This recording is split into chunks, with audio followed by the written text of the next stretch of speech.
arkadaşlar, ben Güliz Kaya, kanalıma hoş geldiniz arkadaşlar. Bugün sizlerle yeni bir çanta modeli paylaşacağım. Yeni bir çanta yapacağım ve sizinle de paylaşmak istedim bütün aşamalarını.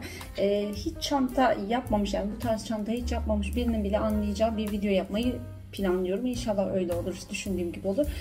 Kendime şimdi bir kahve hazırladım, şöyle bol köpüklü. Her neyse, şimdi size çantamı nasıl yapıyorum onu göstereceğim arkadaşlar. Çantamın malzemelerini öncelikle söyleyeyim. Şöyle bir bobin ipim var. Aslında 2 bobin aldım. Ve bir tanesi 250 lira şu an. Biraz pahalı bir çanta olacak. Yani kısacası 500 liradan başladık. Daha sonra şöyle bir aparatımız var arkadaşlar. Böyle çanta ağzı için kullanacağımız bir aparat. Bu da 85 liraya aldım. Benim elimde şu an 6 milimetrelik bir tığ var. Belki bir tık daha büyük bir tığ da olabilir ama gayet de işimi gördü. Gayet uygun bir tığ. 6 milimetre işinizi görecektir. Ve başka bir şeyler için de tekrar kullanmak için çok uygun bir tığ olacaktır. Şimdi öncelikle çantamızı nasıl yaptık ondan bahsedeyim. Daha doğrusu yapmadım, yapacağız. Şöyle ipi açıyorum. Dışı deri bir ip. İsmini unuttum gerçekten ipin. Yassı bir ip. Gördüğünüz gibi aslında bir kumaş. Şöyle tek yüzü mat kumaş. Şöyle. Ama kendi böyle kıvrık duruyor. Yani kıvrıklığını bozmamaya çalışarak yapmamız lazım. Şimdi çantamın boyutlarını açıkçası ben çantayı bitirdikten sonra size boyutlarını vereceğim. Ben biraz göz kararı yapacağım. Çünkü hiçbir yerde bir çanta boyutu görmedim. Bu arada elimdeki aparat küçük. Yani 10-15 milim 15 santim falan şu uzunluğu.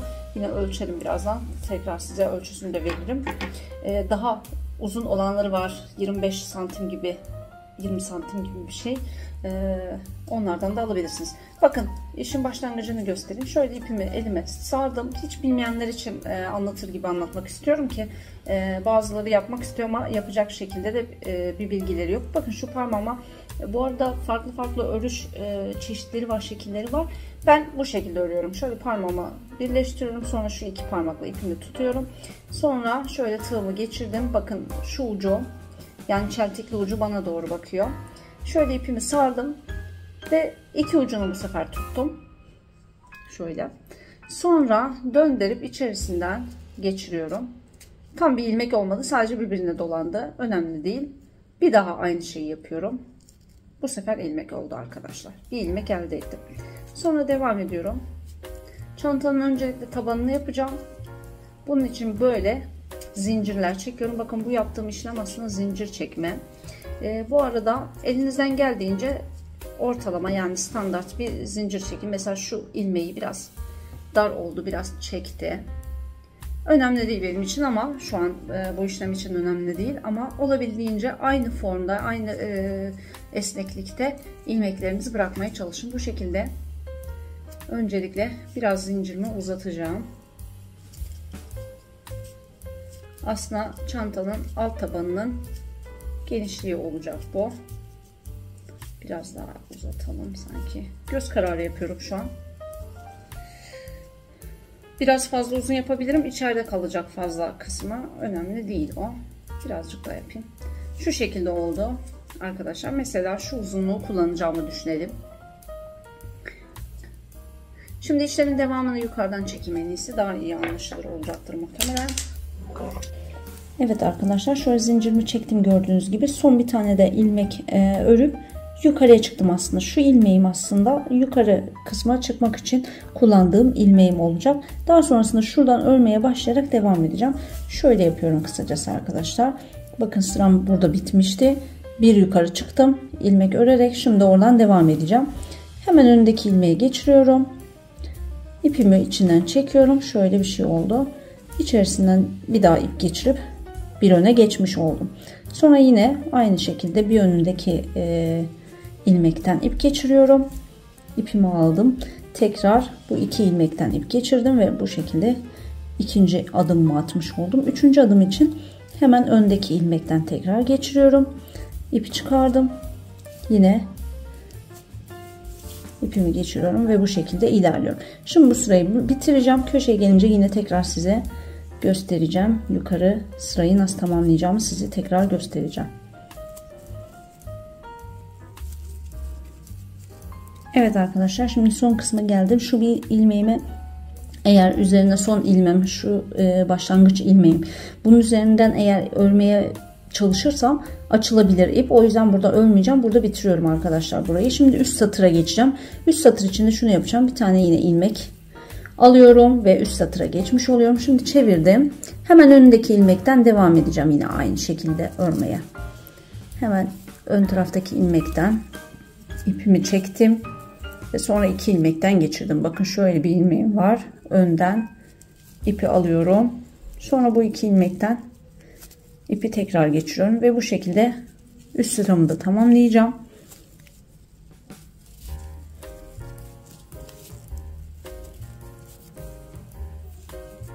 Eğer yeni başladıysanız şu ilmeklerinizin ne kadar çektiğiniz önemli. Yani burada aynı oranda bırakmanız gerekiyor genişliklerini.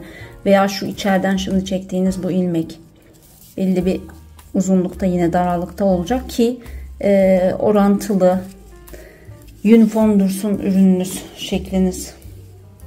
Yoksa bozuk bozuk duracaktır. Güzel bir görüntü elde etmeyeceksinizdir. O yüzden şöyle belli bir oranda çekiyorum.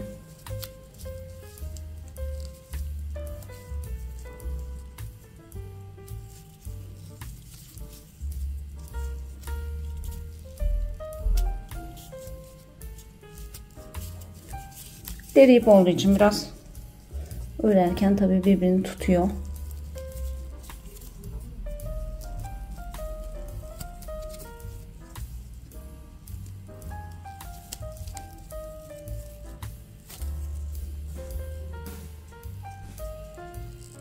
Son ilmekten de geçirdim.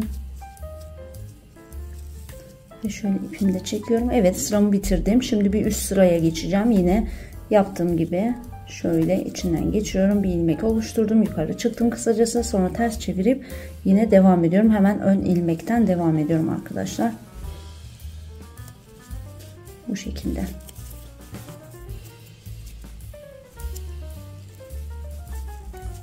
Bu şekilde bir dikdörtgen oluşturacağım arkadaşlar. Şöyle bir dikdörtgen oluşturacağım. İstediğim uzun genişlikte ve istediğim uzunlukta olacak. Ben göz kararı yapacağım. Size bitirdikten sonra ölçülerini söylerim arkadaşlar.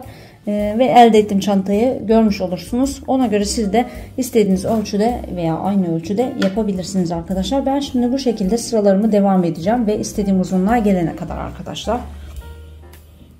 Evet arkadaşlar, şimdi alt tabanımı bitirdim. Alt tabanım için ölçüleri vereceğim size. Bir iki ilmek ördükten sonra başlayın. Hani ondan sonra saymaya başlayın arkadaşlar. Şimdi ben göz kararı şu uzunluğa gelmek istedim. 12-13 santimlik bir uzunluk olsun istedim. Bu uzunluk için 13 ilmek kullandım aslında. 13 ilmek böyle bitirdim. Ondan sonra 14. ilmekle yukarıya geçtim. Daha sonrasında üzerine ters sıra örerek gittim. Şöyle uzunluğunu da söyleyeyim size. Yani siz şöyle yapabilirsiniz. 1-2 ilmek örüp sonra üzerine 13 ilmek sayıp 14. ilmeği çekip yukarı çıkıp ondan sonraki ilmeklerinizin üzerinde örerek devam edebilirsiniz. Bu da bir nokta olsun. Şimdi yaklaşık uzunluğuna bakacak olursak şöyle 12-12,5 gibi. Hatta şu kenarlarına diğer yani üst sıra ilmeklerini geçeceğim için hani 12 santim diyebiliriz toplam olarak. 12-12,5 santim olmuş şuradan şuraya uzunluk. Peki boyuna bakalım. Ben bunun yeterli olacağını düşünüyorum. Çünkü açıkçası birkaç kere alt tabanı yaptım. Üstüne de çantayı ördüm. Ama sonra beğenmedim bir türlü. Ya kalınlığını beğenmedim ya genişliğini beğenmedim. Ve açtım. Bu son denemem açıkçası. Bunun tutacağını düşünüyorum. Şöyle bunun uzunluğu da tam 20 santim arkadaşlar. 20 santimde alt uzunluğu var.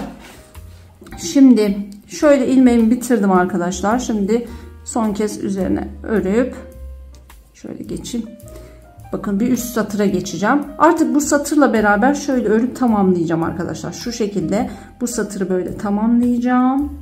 Gelip burayla birleştireceğim. Sonra üste çıkacağım. Aynı şekilde. Yani aslında alt tabanımı bitirdim. Artık üst sıralara geçiyorum. Öyle düşünebiliriz. Bir tane ilmek çektim. Yukarı çıktım yine. Her zamanki gibi.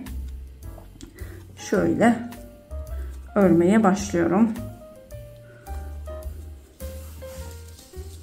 Bu arada ipi kullanırken şöyle bir elinize çekip Böylece birbirine tutunmasını sağlayacaksınız. Sonra sarabilirsiniz elinize. Bu arada çok fazla, çok uzun bir ip sardığımız zaman ip şöyle oluyor. Göstereyim hemen onu da size. Bakın bayağı uzun bir ip elime sardım. Bakın görüyor musunuz? Şu öreceğim kısım bayağı birbirine dolanan bir ip oldu. Böylece güzel durmayacak. Genişliği düzgün olmayacak. Şöyle daralmış bir ip elde ediyoruz. O yüzden o olmasın diye şöyle açıyorum. Kısa bir uzunlukta şöyle biraz ipi çekiyorum ki birbirine şöyle tutunsun, açılmasın. Böyle yaptıktan sonra sarıyorum. Ve pardon, çekmiştim zaten. Şimdi köşeye kadar bu şekilde devam edeceğim. Köşeden sonra size göstereceğim. Bu arada artık üst sıralara geçtiğim için bakın mesela şurada biraz bezim görünmüş. Bezin iç kısmı. Bunun görünmemesini çalışacağım. Özellikle ön yüzeyin şöyle güzel durmasını sağlayacağım. Bu arada şu alt tabanı çektiğinizde biraz bol kullanabilirsiniz. Şöyle diyeyim yani. İpi çektim. Şöyle biraz uzunluğunu çekip ondan sonra örebilirsiniz. Aynı sıklıkta örmeye çalışın. Bakın şurayı bol artmıyorum ama alt sırayı çektikten sonra şöyle biraz bol dursun istiyorum. Sonra devam ediyorum. Bu şekilde köşeye gelene kadar devam edeceğim arkadaşlar. Bakın köşeye geldim. Köşede şunu yapacağım. Aynı noktadan bakın. Şu an şu sırayı tamamladım. Zaten şöyle duracak. Şimdi şuradan devam edeceğim. Aynı noktadan bir tane daha ilmek alacağım. Genelde 2 ilmek yeterli oluyor. Köşeyi dönmem için yeterli olmuyor derseniz 3 ilmek de yapabilirsiniz ama 2 ilmek şu an yeterli oldu bakın. Şöyle tutayım. Yani köşeyi geçtim zaten. Görüyor musunuz? Şuradan döndüm. Buraya dönmüş bu durumdayım. Yeterli olacak bence. Hemen öndeki delikten çekiyorum. Birkaç kere yapıp açtığım için bunun da yeterli olduğunu görüyorum arkadaşlar. O yüzden böyle mesela hemen ön delikten tekrar ilmeği aldım. Hemen ön delikten ilmeği aldım. Bu şekilde kenarı da tamamlayayım. Köşelerde iki tane aynı noktadan 2 tane ilmek geçecek şekilde ayarlamamı yapıyorum arkadaşlar. Böyle devam edeceğim şimdi. Bu sırayı bitirip köşeleri bitirip şu noktaya geleceğim. Bu noktaya geldiğimde yine tekrar görüşürüz. Evet arkadaşlar, tam bir tur attım ve köşeye neredeyse geldim. Şimdi bunu size göstereyim. Şöyle son adımımı da atayım.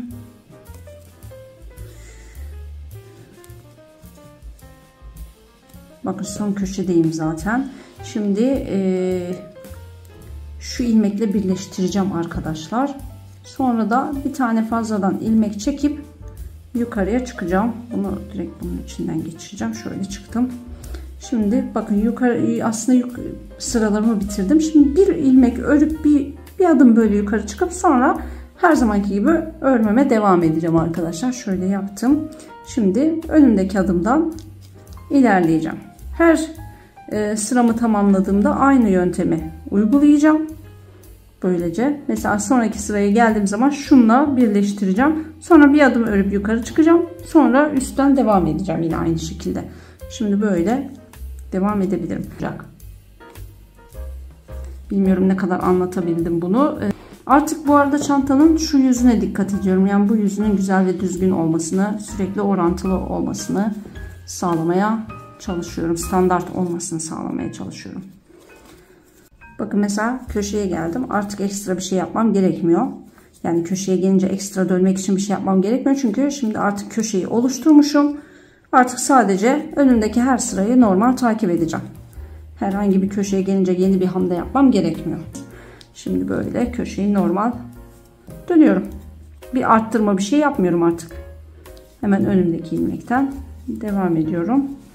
Birazdan daha da yani yükseldikçe daha da iyi anlayacaksınız. Bakın şu yani. Artık burada herhangi bir şey yapmama gerek yok. Bir arttırma yapmam gerekmiyor.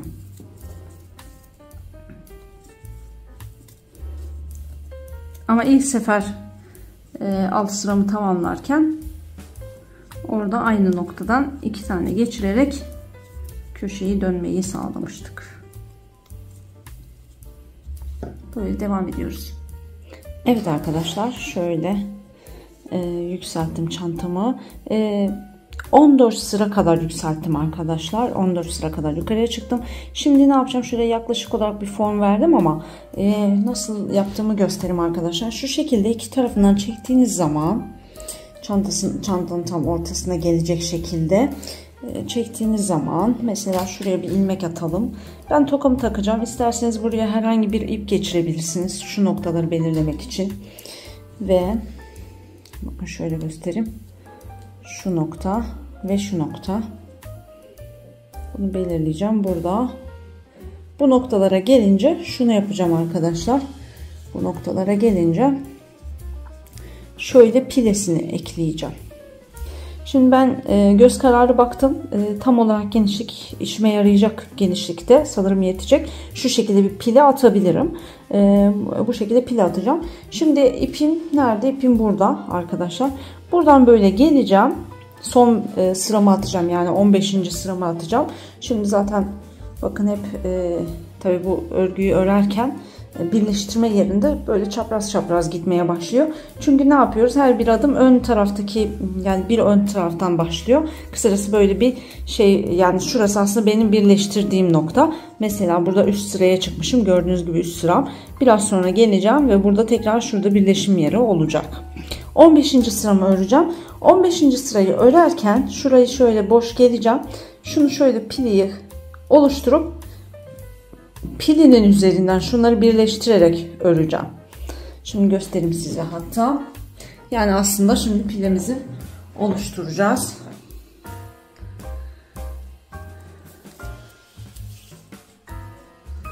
Örerek gelelim.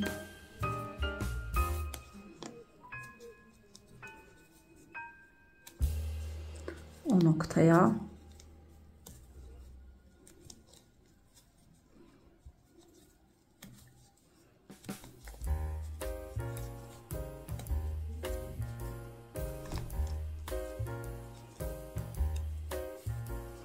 Bakın pilemin oluşacağı yer şöyle.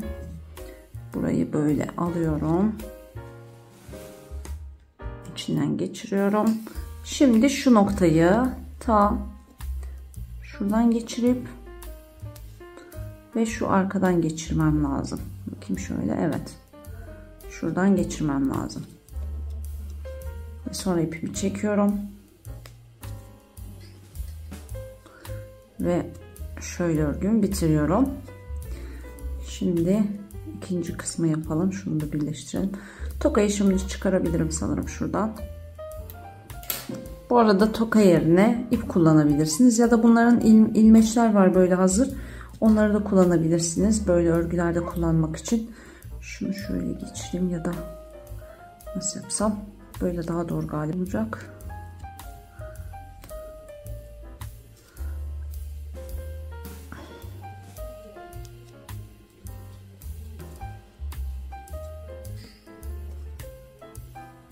Şimdi aynı noktadan bir de şunu geçireceğim, şu tarafı. Bakın bunun da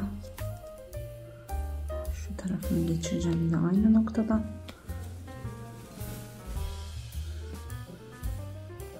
Böyle şu iki nokta tam birbirine şöyle tutsun. Sonra buradan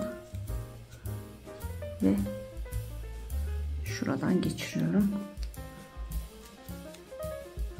Çekiyorum. Böyle pileyi oluşturduk. Şimdi devam ediyoruz. Karşı tarafa gelince de yine aynı noktada aynı işlemi yapacağım arkadaşlar. Böyle normal her zamanki gibi örmeye devam ediyorum.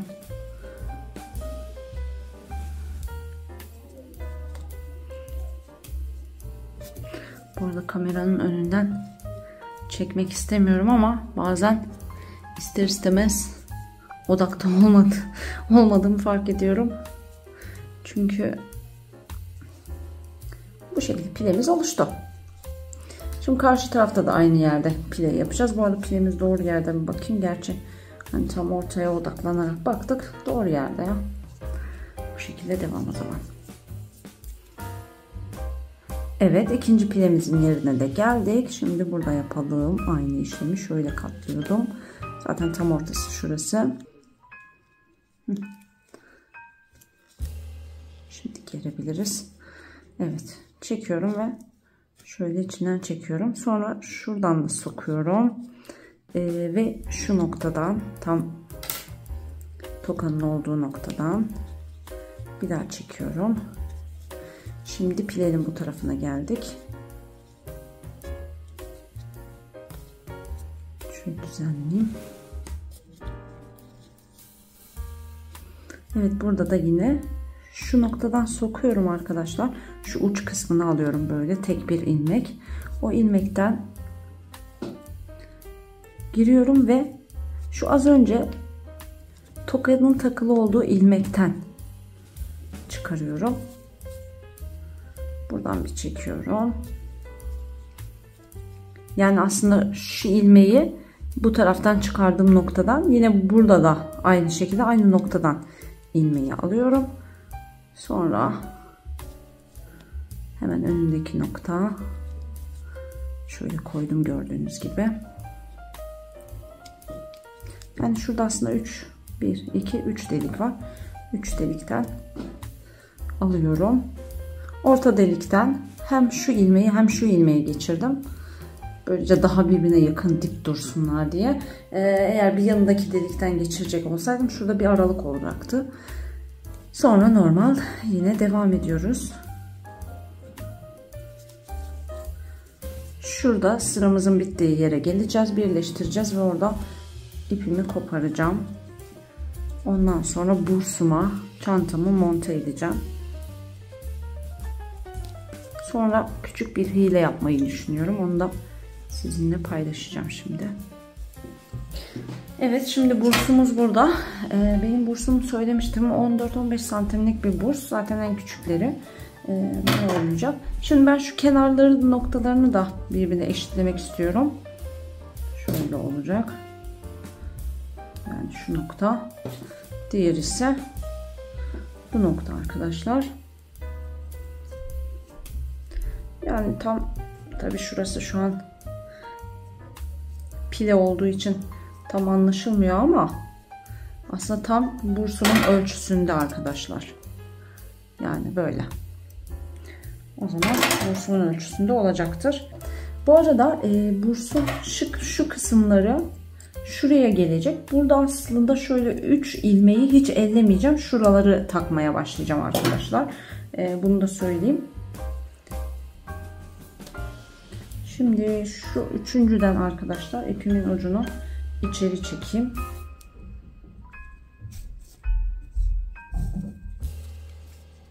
Şu uç şurada kalsın şöyle. İpimin de şöyle iç kısmını biraz daha açayım. Bursumu yerleştiriyorum şöyle. Bakın. Bursu şöyle sarıyorum. Sonra bir öndeki sıradan çekiyorum arkadaşlar. İçinden.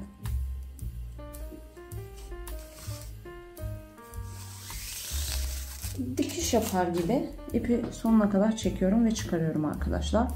Yani aslında böyle saracağım ama bu arada çok şu tarafa gelmesin. Şuraya sıkışacak ip sonra. Şöyle. Şu kısma sıkışmasın da o yüzden oraya çok getirmemeye çalışıyorum. Sonra bakın şöyle açıp üzerinden geçiriyorum. Ve bir öndeki ilmekten ipimi çekiyorum.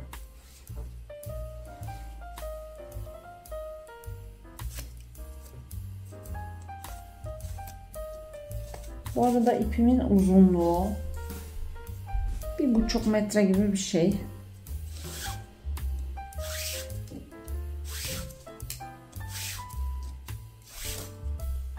Yani 1,5 metre ayarlayabilirsiniz. Bu kısım artık çok iyi oturmazsa sonra tekrar açar bakarım. Çünkü zaten ipimin ucu şurada ya, kısa ya. Onu en son halledelim. Şimdi bir başlayıp ilerleyelim. Evet, şöyle yine şunun üzerine atıyorum. Bir ön sıradan çekiyorum. Yapacağımız işlem bu. Bu şekilde yapıp bütün hepsini bitirmem gerekiyor.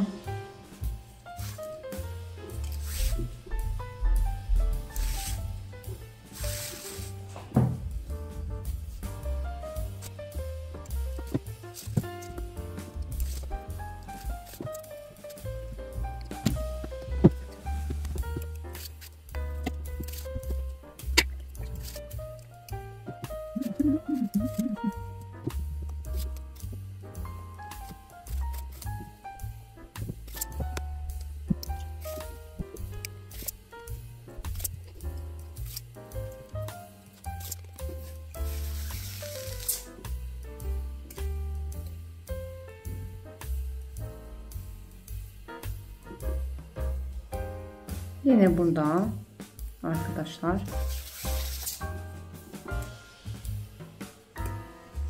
şurada gördüğünüz gibi 1 2 3 bu ilmekleri boş bırakacağım arkadaşlar. Sonra devam edeceğim. Bunun için burada şunu da yapabilirsiniz. Buradan girip ipimi buradan çekip bakın öyle boş çekiyorum yani kısacası. Böyle. Sonra bu tokanın bağlı olduğu yerden geri çekiyorum bu tarafa. Şuradan tekrar çekeceğim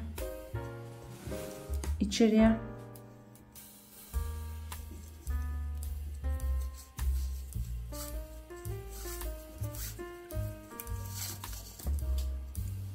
Ve sonra 1 2 3 kısım atlayıp geri geldim. Bu sefer buradan yine devam edeceğim arkadaşlar yöntemimi, sarma işlemimi. Borsunun şu kadarlık bir açıklığı olacak. Bunda bir sıkıntı yok. Bakın burayı çektikten sonra düzelteyim. Çünkü olmadı.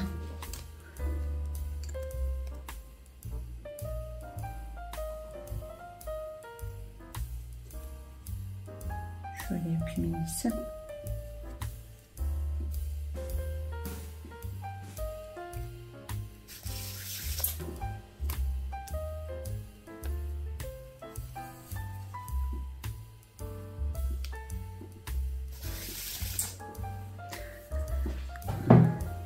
Ve bu şekilde devam.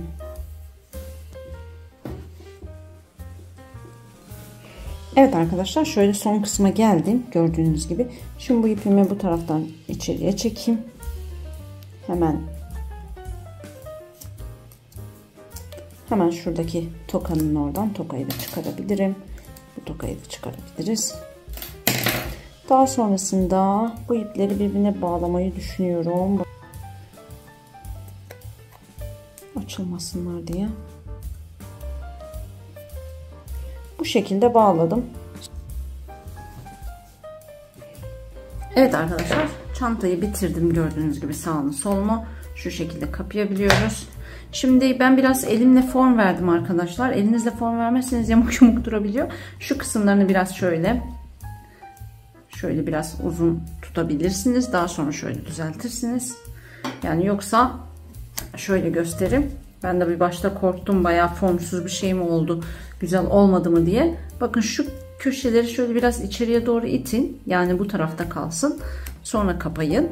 Bunlar iç kısımda kalsın yani. Ondan sonra dediğim gibi elinizle şöyle biraz formunu düzeltip, zaten daha da formu bozulmuyor. Şu şekilde bir çanta oluyor.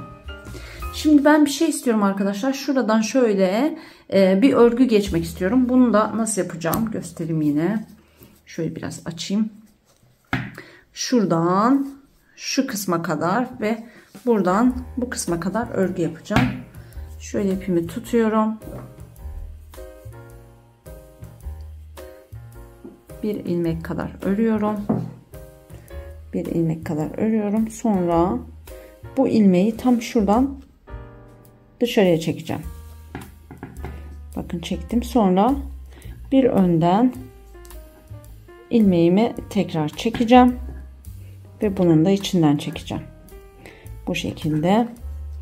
devam ediyorum. Bunu da ilmeğimden içine çekeceğim ve şöyle bir örgü oluşacak. Böyle daha güzel duracağını düşünüyorum. Gördüğüm modeller öyleydi. Yani benim beğendiğim model de o vardı. O da olmadı burası. O yüzden bu şekilde yapacağım arkadaşlar. Böyle.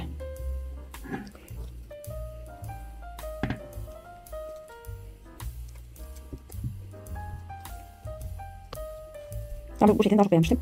Şimdi yapalım bakayım nasıl olacak. Olmazsa açacağız.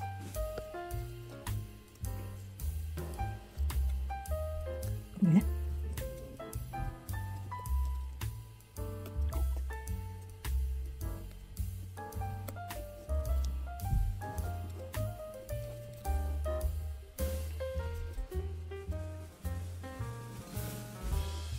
Çok daha tatlı duruyor kapatınca. Göreceksiniz birazdan.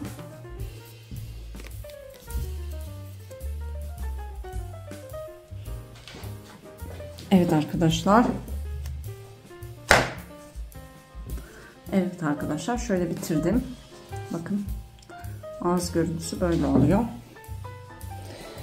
Böyle elinizde birazcık form verebilirsiniz. Zaten yani sert bir çanta oldu böyle.